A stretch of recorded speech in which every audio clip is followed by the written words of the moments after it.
Assalamualaikum warahmatullahi wabarakatuh. Perkenalkan, nama saya Novia Nurmutmainnah.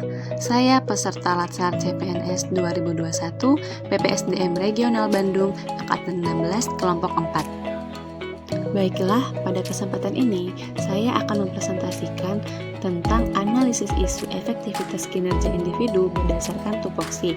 Ini merupakan tugas individu pada pertemuan ketiga agenda pertama.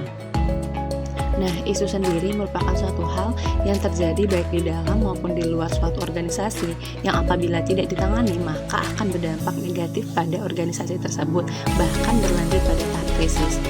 Nah, isu-isu tersebut dapat terjadi di dunia pemerintahan, dunia perkantoran, bahkan di rumah sakit, juga di puskesmas.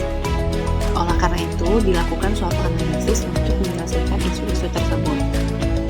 Dalam menganalisis isu tersebut, ada 4 tahap, yaitu yang pertama, pra-analisis, menapis isu, mendalami dan menganalisis isu, dan menentukan rekomendasi alternatif dan penyelesaian isu.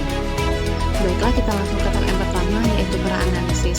Di sini saya menemukan beberapa isu terkait dengan tupoksi saya, yaitu yang pertama, kurangnya minat ibu hamil untuk mengikuti program puskesmas, yaitu kegiatan kelas ibu hamil yang diadakan per Posyandu.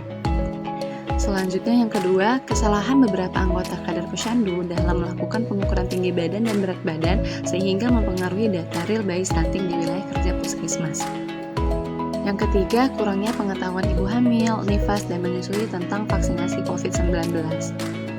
Dan yang terakhir yaitu kurangnya pengetahuan dan kepedulian ibu tentang jadwal imunisasi dasar bayi sehingga tidak terpenuhi imunisasi bayi secara lengkap. Nah, kita masuk ke tahap yang kedua, yaitu menapis isu dengan metode APKL.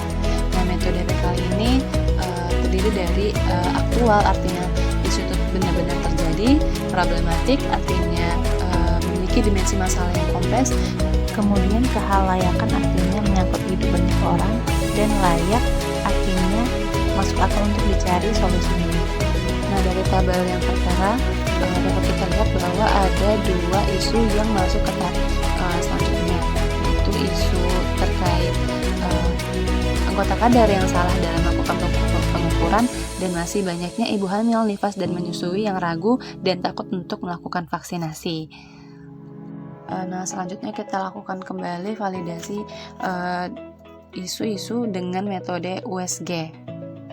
Dengan metode USG ini kita isu-isu tersebut dianalisis kembali dengan metode yang pertama itu urgensi, artinya seberapa mendesak suatu isu tersebut harus dibahas, dianalisis, dan ditindaklanjuti. Kemudian ada seriousness, yang artinya seberapa serius sih kasus ini untuk dilakukan disebabkan akibat yang bakal ditimbulkan. Kemudian growth, artinya seberapa besar memburuknya isu tersebut jika tidak segera ditangani. Dari tabel bisa kita lihat bahwa isu yang menempati posisi pertama untuk dilakukan tindak lanjut yaitu masih banyaknya ibu hamil, ibu nifas, dan menyusui yang ragu dan takut untuk melakukan vaksinasi COVID-19. Selanjutnya kita masuk ke tahap yang ketiga, mendalami dan menganalisis isu dengan metode SWOT. Di sini kita mendapatkan pertama strength, banyaknya ibu hamil yang melakukan pemeriksaan ANC pada saat jadwal USG, aktifnya masyarakat di era modern termasuk ibu hamil dalam menggunakan sosial media, dan adanya jadwal rutinitas Posyandu di wilayah kerja puskesmas. Lalu ada weakness, yaitu kurangnya antusiasme untuk memberikan informasi terkait vaksinasi COVID terhadap ibu hamil, nifas, dan menyusui, kebiasaan masyarakat mencari informasi tidak langsung pada tenaga kesehatan, dan banyaknya berita hoax yang tersebar di sosial media. Kemudian yang terakhir yaitu threats. Ada 2 hal, yaitu ibu hamil tidak mendapatkan informasi yang cukup dan benar terkait vaksinasi COVID-19 terhadap ibu hamil, nifas, dan menyusui, dan ibu hamil, nifas, dan menyusui menjadi ragu hingga tidak mau melakukan vaksinasi. Selanjutnya kita masuk ke tahap akhir, yaitu pembuatan tabel rekomendasi alternatif penyelesaian isu. Saya membuat 2 alternatif penyelesaian. Yang pertama, pembuatan dan pembagian leaflet secara langsung baik saat KIA maupun saat Posyandu.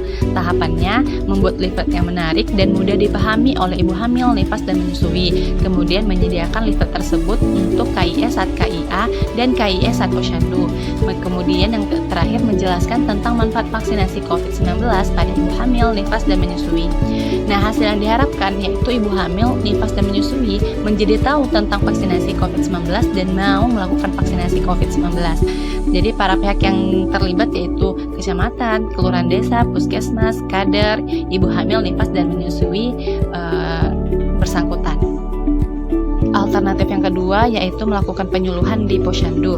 Tahapannya yaitu membuat jadwal posyandu, kemudian berkoordinasi dengan setiap tenaga kesehatan yang turun untuk melakukan penyuluhan terkait vaksinasi COVID-19 pada ibu hamil, nifas, dan menyusui yang ada di posyandu. Kemudian hasil yang diharapkan sama dengan alternatif pertama yaitu meningkatkan pengetahuan ibu hamil, nifas, dan menyusui tentang vaksinasi COVID-19 sehingga ibu hamil, nifas, dan menyusui mau untuk melakukan vaksinasi COVID-19. Baiklah, sekian saya ucapkan terima kasih. Wassalamualaikum warahmatullahi wabarakatuh.